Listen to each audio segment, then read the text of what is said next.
Okay, this is part 4 of our notes on World War II, and in this section, we're going to kind of stop talking about the war for a little bit and really focus on the Holocaust. So, the Holocaust is an example of a term that we're going to use more in this course called genocide. Genocide is the systematic and purposeful destruction of a racial, political, religious, or cultural group. So, in the case of the Holocaust, we are mostly targeting Jewish people, but there's also some other groups that are going to be included in this act of violence. But the idea of a genocide is you're intentionally trying to wipe out an entire group of people. So, uh, Germany, along with the rest of Europe, has had a very long history of anti Semitism. We talked about this in our interwar period notes. This is a term that basically just refers to prejudice against Jewish people. And as you can see here in this propaganda poster from Germany during this time period, they are referring to this kind of evil menace of the Jewish people that the Germans need to rise against. So that's also going to be combined with a lot of the economic problems that Germany is having after World War I. They're going to actually go and blame the Jewish people for all of the problems that they have in Germany. It doesn't really make a lot of sense, but again, when people are experiencing times of hardship, they want somebody to blame. So they go for the really easy option, and that is an ethnic and religious minority group. So Hitler believes in a master race, the superior race of people. And of course, he's referring to the German people. He's going to call them the Aryans, which again just points out to Hitler's misunderstanding of the term Aryan and his really bad knowledge of history. Because if we remember, Aryans are actually a Central Asian group of people that invaded India thousands of years ago. They have nothing to do with Germany. But whatever, he's going to call them Aryans, and as you can see in this poster, very fair skin, blonde hair, blue eyes, that kind of idea. Now, the Holocaust is going to start with very small, gradual steps. It's going to start out with laws that deny civil and economic rights to the Jewish people. And then we're going to upgrade it again with the Nuremberg race laws, named after the city in Germany where they were defined. This is going to basically describe in law format who is German, who is Jewish, and it's going to create a lot of rules that apply to Jewish people. For example, it becomes illegal for Jewish and German people to get married. And if you are already married to somebody outside of your quote unquote race, then your children are going to be considered Jewish. They are not German. Okay? This is sort of like laws in the American South during this time period that made it illegal for blacks and whites to be married. We're also going to see an escalation in violence towards the ends of the 1930s with an event called Kristallnacht, which in German means the night of broken glass. This was a night where, for whatever reason, don't know why it was the same night, but there was a targeted attack against Jewish businesses and synagogues. Remember, that's a term that means Jewish temples, and they're going to be destroyed. So acts of vandalism, violence, people are attacked in the street if they look Jewish, all kinds of different actions like that. This photograph shows a bombed Jewish synagogue. So you can see all the debris, the rubble. There used to be windows and glass, and now it's all destroyed. This is kind of a sign that things are only going to get worse. As those different laws were being passed that limited the rights of Jewish people, some were able to get out of Germany before it escalated. But if you are still in Germany by 1939, you're gonna kind of be stuck there.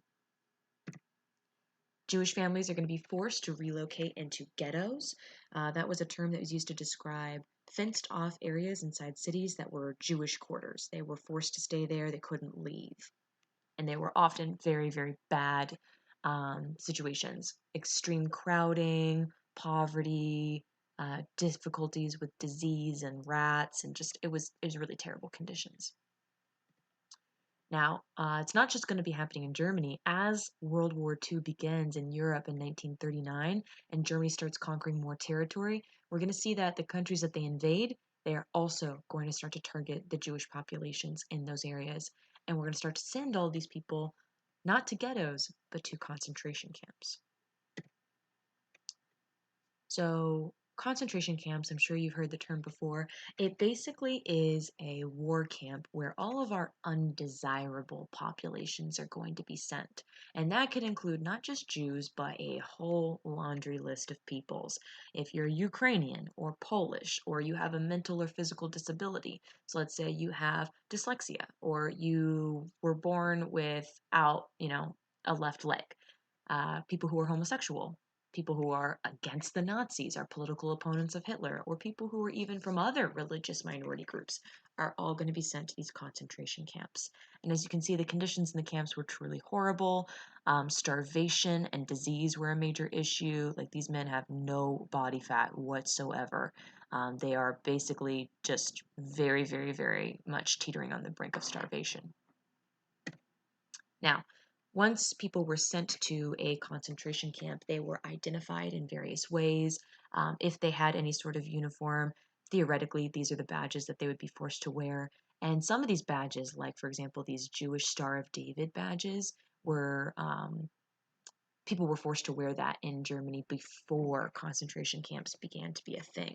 It was a way of being able to target people in the population that you were supposed to discriminate against. Because keep in mind, Jewish people ethnically look white. They don't really look that different from other German people. So they needed a way to kind of know, who am I supposed to be horrible to?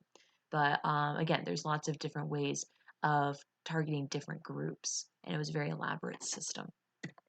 They also tattooed inmates of the concentration camps upon their arrival in the camp. You didn't keep a name. You didn't keep your own kind of identity. They just gave you a number, like you were just an item to be cataloged. And that's how they registered you in the camp. So survivors of the concentration camps still have their tattoos as sort of a reminder of what they've been through.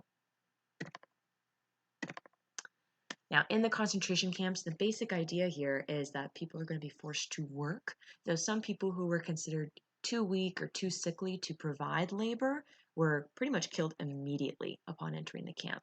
And those that were used as workers were going to die through either starvation, sickness, just being worked to death, or they would eventually be executed. There also, unfortunately, in these camps where a lot of human experimentations were being conducted. Joseph Mengele was one of the most notorious Nazi doctors, performed a lot of experiments, especially on identical twins. He was very fascinated by the idea of testing the bonds between those siblings and figuring out, oh, if I, put this twin in a freezer and watch them slowly freeze to death, will the other twin be able to tell what's happening? Do they have a psychic bond? Can they pass thoughts to one another? Really, experiments is kind of a grand term for this. It was torture. They were torturing people and writing down what happened, and they called it science. It was really awful. Um, Japanese war camps also did very similar things. It was a really messed up time. Now, for a little bit of a bright spot here, these are examples of two people who did a lot to save Jewish people during the time of the Holocaust.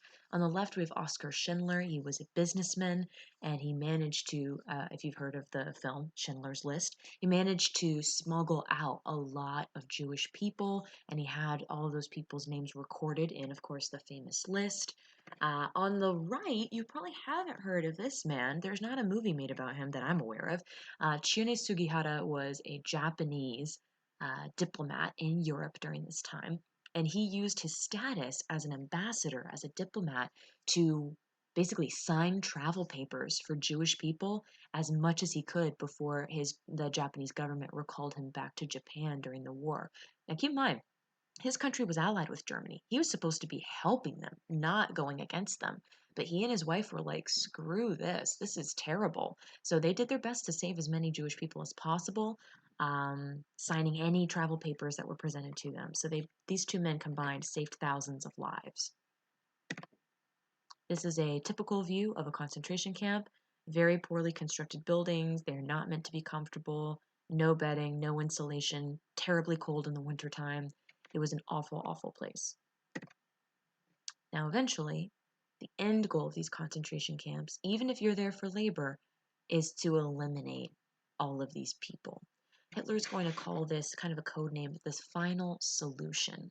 And this is his plan to exterminate all Jewish people in Europe. And then, of course, if he expanded to other parts of the world, getting rid of Jewish people there as well. People are going to be killed through a variety of means. We talked about how just starvation, exhaustion, sickness would take care of a lot of these people for Hitler. But eventually, we're going to create creative execution systems as well, including the use of gas chambers.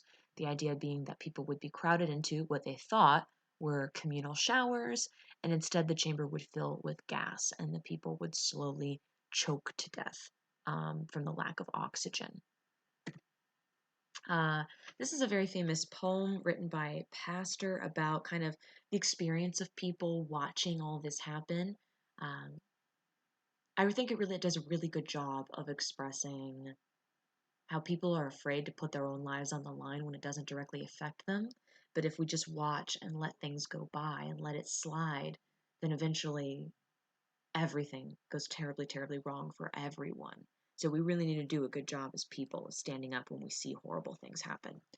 The final lines here again. Then they came for me, and there was no one left to speak for me. 6 million Jewish people are going to be killed in the Holocaust, and an additional 5 million people that fit into those other undesirable categories, leading to a grand total of about 11 million people that were killed in a very, very short span of time, simply because they were unwanted. They did not fit with Hitler's view of what the world should look like.